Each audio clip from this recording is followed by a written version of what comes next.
Across our planet, in its most remote and untamed corners, a drama unfolds. It is a story told not with words, but with breath and bone, with struggle and survival. This is the world as it has always been, far from our own. Here, the rules are simple and absolute. Every sunrise brings a new challenge. Every sunset is a victory earned. The air itself seems to hold its breath, waiting. It is a world of immense beauty, yet one of profound and constant peril. To live here requires more than just strength. It demands an instinct honed over countless generations, a deep and unspoken understanding of the land itself. The wind whispers across these vast landscapes. It carries tales of ancient struggles and the scent of distant rain.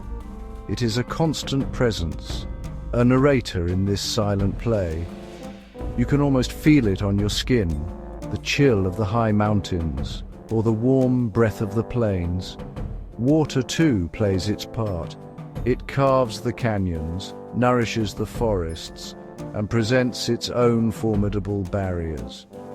To stand in these places is to feel incredibly small, a fleeting witness to a power that is timeless and immense. It is a humbling experience, a reminder that we are but guests in a world governed by forces far greater than ourselves. Every creature, from the smallest insect to the largest mammal, is a protagonist in its own epic tale. Their lives are a continuous quest, a quest for food, a quest for safety, a quest for the chance to see another day. There are no guarantees here. Life is a fragile flame, easily extinguished by a sudden storm, a moment of carelessness, or the sharp eyes of a predator. These are not cruel acts, but simply the turning of a great natural wheel. It is a cycle of life and death that has spun for millennia, shaping every living thing into a masterpiece of resilience.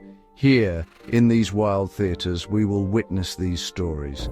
We will see the moments of breathtaking triumph and the quiet tragedies that go unnoticed by the wider world. We will follow the hunters and the hunted, the resilient and the desperate. This is not simply a spectacle of nature's power. It is a profound look into the very essence of life itself. It is a journey into the heart of what it means to survive, against all odds, on a planet that is both a nurturing mother and a relentless adversary. The curtain is rising on this unseen stage where the greatest stories are lived, not told. In the far north, the world is painted in shades of white and blue. This is the Arctic, a kingdom of ice and unforgiving cold. The silence here is profound, broken only by the crack of shifting glaciers and the mournful cry of the wind. It is a landscape of stark, minimalist beauty, where survival is an art form mastered by only a few. The sun hangs low on the horizon, casting long, ethereal shadows across the endless expanse of snow and frozen sea. To survive here means to understand the cold, to move with it, and to become a part of its silent, frozen world. Here, the polar bear reigns supreme, a solitary wanderer perfectly adapted to this harsh environment. Its thick fur and a heavy layer of blubber provide insulation against the biting cold. Its enormous paws act like snowshoes, distributing its weight as it treads softly across the deep snow. But its greatest asset is its patience. The bear can wait for hours, motionless, a white phantom against a white background. It is the ghost of the Arctic, a silent hunter in a silent land, driven by a hunger that the cold cannot extinguish. Its very existence is a testament to evolution's power to craft life for the most extreme places on Earth. The bear's primary prey is the seal, but finding a seal in this vast frozen ocean is a monumental challenge. The bear relies on its incredible sense of smell, able to detect a seal's breathing hole from nearly a mile away. It approaches with infinite stealth. Each step is deliberate, calculated. The bear knows that any sound, any sudden movement will send its potential meal diving into the safety of the depth below. The tension is palpable. The hunter's focus is absolute. Its world has shrunk to this single point, this one chance for a life-sustaining meal. This is the central conflict of the Arctic. The bear's desperate need for food against the seal's instinct for survival. It is a drama played out on a stage of precarious sea ice. The ice is both a hunting ground and a dwindling resource. As the climate changes, the stage itself is shrinking, making the hunt ever more difficult. The polar bear's future is tied to the fate of this ice. For now, it continues its ancient hunt, a lonely monarch in a disappearing kingdom, its every move a silent, desperate prayer for survival against the encroaching silence. Far from the frozen north, the African savanna burns under a relentless sun. Here the landscape is a vast canvas of gold and green, stretching to a horizon that shimmers with heat. The air is thick and heavy, filled with the hum of insects and the distant calls of unseen animals. The earth is cracked and dry, thirsting for rain that may not come for many months. This is a land of abundance and a land of scarcity all at once. Life here is governed by the seasons, by the coming of the rains and the long, punishing months of drought that follow. Survival is a test of endurance. For the great herds of wildebeest, life is a constant journey. They are perpetual pilgrims, following the promise of green pastures. Their migration is one of the most spectacular sights in the natural world, a river of life flowing across the plains. But this journey is fraught with peril. The sun beats down without mercy, sapping their strength.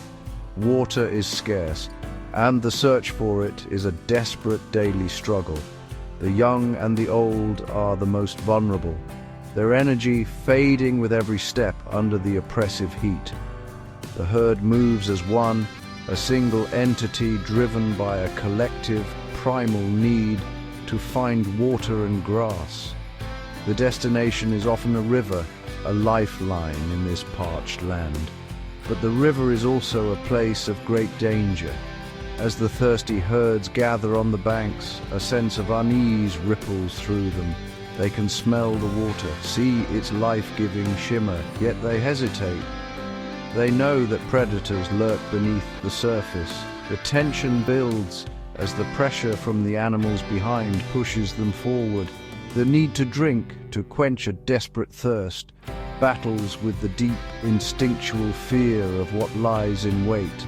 It is a terrible choice, a gamble with the highest possible stakes. Finally, one wildebeest makes the plunge. The spell is broken and the herd follows, a chaotic surge into the water. For a moment there is relief. They drink deeply, replenishing their exhausted bodies, but the danger has not passed. This is the moment the crocodiles have been waiting for. The water churns as these ancient reptiles strike with terrifying speed. Panic erupts. The river becomes a maelstrom of desperate animals, each one fighting for its own life. For some, this drink will be their last. For the survivors, the long journey continues. The memory of the river, a stark reminder of the price of survival on the sun-scorched plains. In the churning waters of the crocodile-infested river, the struggle becomes a frantic, primal ballet. The water, once a symbol of life and relief, is now a chaotic arena of death. A young wildebeest, separated from its mother in the panic, finds itself in the jaws of a giant Nile crocodile. The reptile is a relic from a prehistoric age, a perfect killing machine.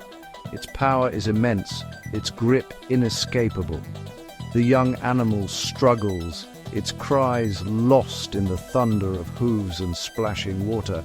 This is not an act of malice, but the simple, brutal law of the river. The crocodile must eat to survive, just as the wildebeest must drink. The herd thrashes wildly, a mass of horns and panicked eyes. There is no strategy here, only a desperate, individual scramble for the safety of the far bank. Some are pulled under, their struggles quickly silenced. Others are injured, left to an uncertain fate. The river is stained with the color of their struggle. The air is filled with a cacophony of fear. It is a moment of pure, raw nature, where the line between life and death is drawn with brutal clarity. The survivors who reach the opposite shore do not look back. They cannot afford to. Their journey and their instinct to live propels them forward. For the crocodile, this is a time of feasting. The annual migration of the herds is a predictable bounty that has sustained its kind for millennia. For most of the year, food can be scarce. These few weeks of chaos are essential for its survival, allowing it to build up the fat reserves needed to endure the leaner times ahead. The crocodile is a patient opportunist. It does not waste energy on a chase. It simply waits for its prey to come to it, an ancient predator holding court in its liquid kingdom, enforcing a tax that must be paid by all who seek to cross. As the last of the herd scrambles up the muddy bank, a tense quiet returns to the river. The survivors gather, shaken but alive. They have paid the river's toll. They have faced one of the greatest dangers of their long migration and have endured. The memory of the crossing will linger, a deep, instinctual lesson learned.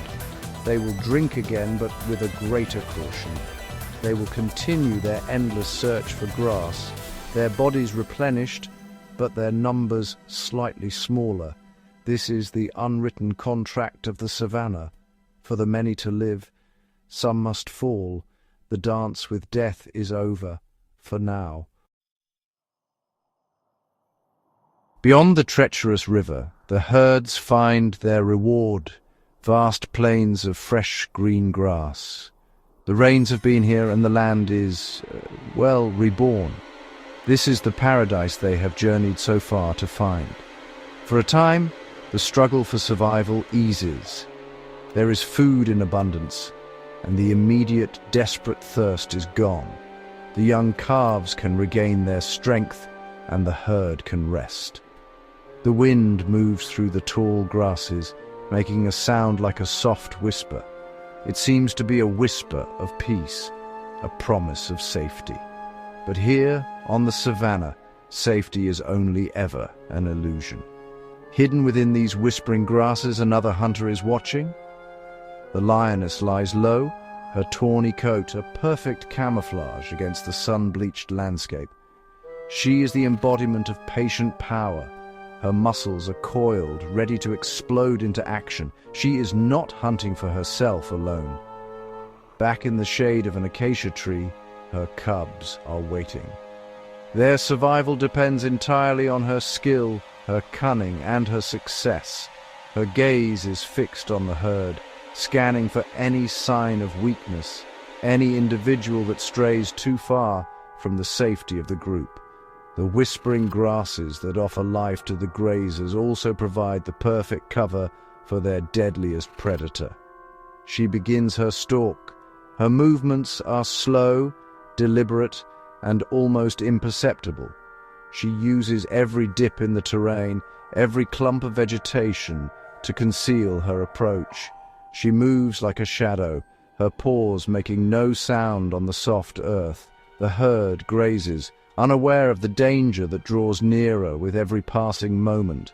The gentle breeze that rustles the grass also carries her scent away from her prey, a small but crucial advantage. The tension is almost unbearable. The fate of two families, the lioness's and her target's, hangs in this silent, protracted moment. Suddenly she explodes from the grass. The chase is a blur of speed and dust. The targeted animal, a lone zebra that has wandered from the safety of its family, bolts in terror. The savannah, once a scene of tranquility, is now a stage for a life-or-death sprint. The lioness's powerful legs eat up the ground between them. It is a contest of stamina and speed. Can the zebra outrun the predator? Can the lioness close the gap before her energy is spent? The outcome is never certain. In the whispering grasses of the savannah, the peaceful graze and the deadly hunt are two sides of the same coin, forever linked in the timeless cycle of survival. Returning to the icy realm of the Arctic, we find a different kind of refuge, and, well, a different kind of siege. A female polar bear has found a den, a fortress carved from the snow itself. Inside this small, insulated cave, she has given birth to two tiny cubs. They are blind, helpless, and completely dependent on her. For the next few months, this den will be their entire world. Outside, the Arctic winter rages. Temperatures plummet to unimaginable lows, and fierce winds scour the landscape. But inside the den, it is relatively warm, the temperature held stable by the mother's body heat and the insulating properties of the snow. The mother bear will not eat for the entire time she is in the den. She survives solely on the fat reserves she built up during the successful hunting season months before. Her body performs a minor miracle, converting this fat into rich milk for her cubs. Every ounce of her energy is dedicated to them. She is a devoted and protective mother, shielding her young from the brutal reality of the world outside. Her long fast is an incredible act of endurance, a sacrifice made to ensure the next generation of Arctic hunters will have a chance to survive. The survival of her lineage rests within these fragile, snow-packed walls. As spring approaches, the sun climbs higher in the sky. The time has come for the family to emerge.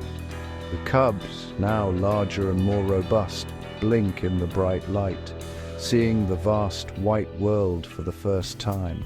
For them it is a giant playground. They roll and tumble in the snow, play fighting with each other and clambering over their patient mother. These games are not just for fun, they are essential lessons. Through this play, they are building strength, honing their coordination, and learning the skills they will one day need to hunt and survive on their own. But the world outside the den is not a playground. It is filled with new dangers. The mother must now lead her cubs on their first journey across the sea ice. She must teach them how to hunt, how to read the landscape, and how to avoid the dangers that lurk here, including larger male bears who might see the cubs as prey. Her period of fasting is over, and she is desperately hungry. Her success in the coming weeks will determine not only her own fate, but the fate of her young family. The fortress of ice has served its purpose. Now, the real test of survival begins. In the lush, humid rainforests of South America, life is layered and complex. A constant, gentle rain drips from the canopy, and the air is thick with the scent of damp earth and blooming flowers. Here, survival is not a battle against the elements of cold or drought, but a struggle for space, for light, and to avoid being eaten in a world teeming with predators. Every leaf, every branch, every patch of light is contested. Deep within this green labyrinth flows the greatest river on earth, the Amazon. Its murky waters are home to creatures that have changed little for millions of years, and it operates by its own ancient, unyielding laws. One of the river's most formidable residents is the black caiman. It is an apex predator, a silent and powerful hunter that can grow to immense lengths. It lies in wait, often submerged with only its eyes and nostrils breaking the surface. Indistinguishable from a floating log, its patience is legendary. It can remain motionless for hours, conserving energy, waiting for the perfect moment to strike. The river provides a steady stream of potential meals: fish, monkeys that venture too close to the water's edge, and capybaras, the world's largest rodents, who use the river as both a source of food and an escape route. A family of capybaras grazes on the riverbank. They are social, gentle animals, but they are always on high alert. Their safety lies in numbers and in their sharp senses. A network of sentinels keeps watch while the others feed. At the slightest hint of danger, a sharp bark sends the entire group scrambling for the safety of the water.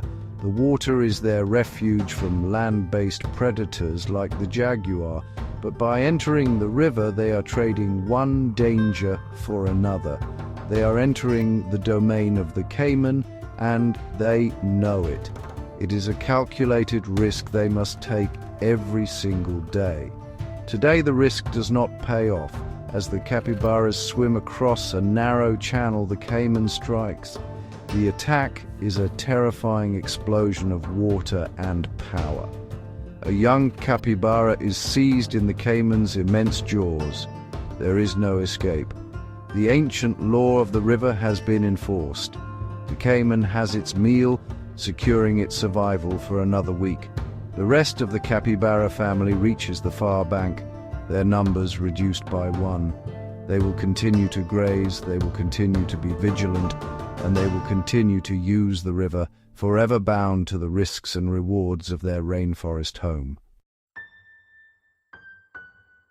Survival is not only about the immediate struggle, the hunt, or the escape.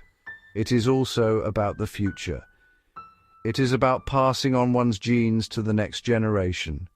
This drive is one of the most powerful forces in the natural world.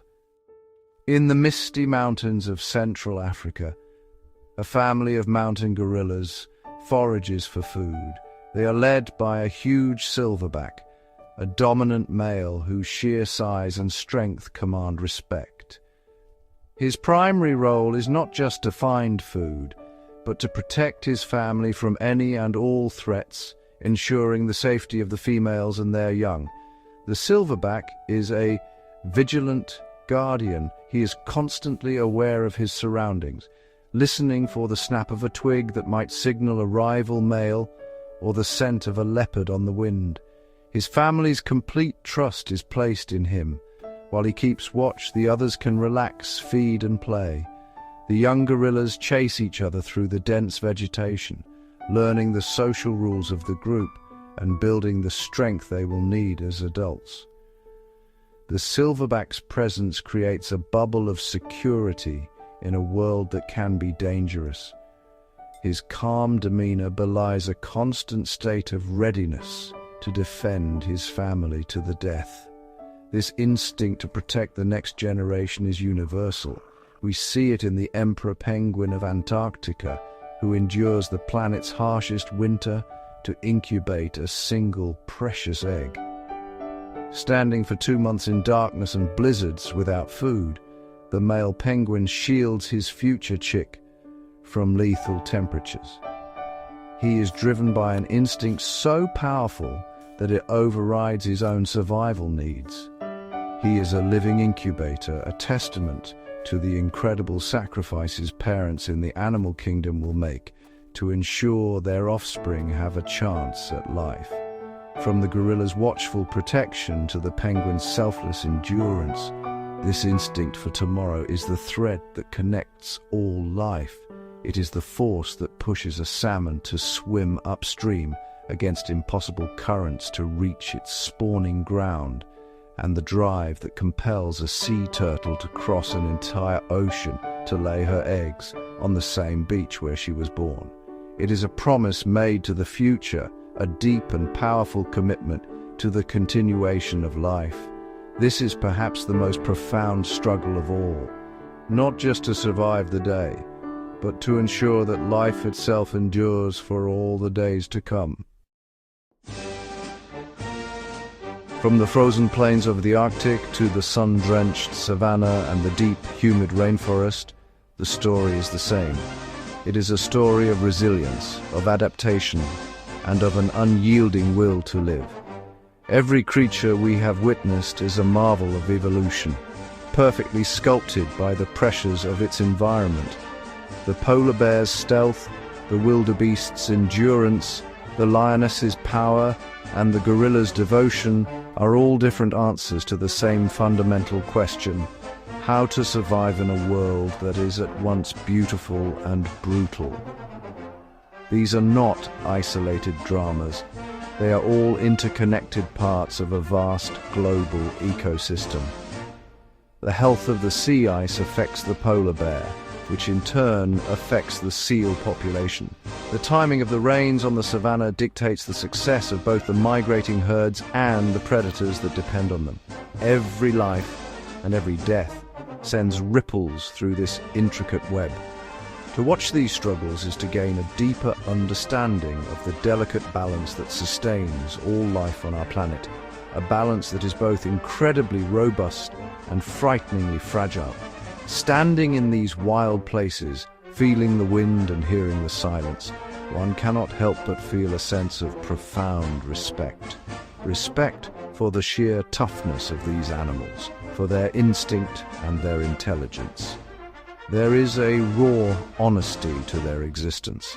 Life is reduced to its most essential elements: hunger, fear, the need for safety, and the powerful drive to continue one's lineage. There is great beauty in this simplicity, a power that speaks directly to a part of ourselves that has not been tamed by the modern world.